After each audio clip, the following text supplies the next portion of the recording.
It has been 100 days since a passenger ferry capsized off the coast of South Korea. More than 300 people died and 10 people are still missing. The families of the victims and supporters held a march Thursday. Yu-Jean reports from Seoul. It's been 100 days since the sinking of the Sewol on April the 16th that killed more than 300 people, mostly from the same high school.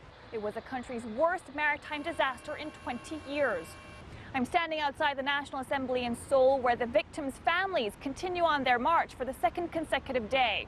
On Wednesday morning, they left Ansan, home to the Tanwon High School students, and on Thursday afternoon, they will continue on their march to the city center in Seoul, where they will hold a candlelight vigil in the evening.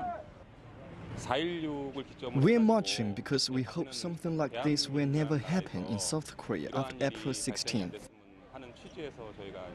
They're demanding for a legislation to inquire into what caused the death of more than 300. They say too little has been done to establish the truth behind why the ferry sank, and no one is taking responsibility. They want to name half of the experts from the independent team to pursue this inquiry. But here in this National Assembly building, the ruling and opposition parties are not able to reach an agreement. Some of these family members are on a hunger strike for 11 straight days. They use their last strength to shout out that they will not stop until the special law is enabled. I am on a hunger strike for the 11th day.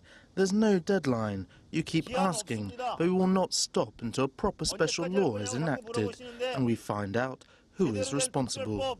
The president's speech in May and her tears that she shed during the national speech was not enough for the families.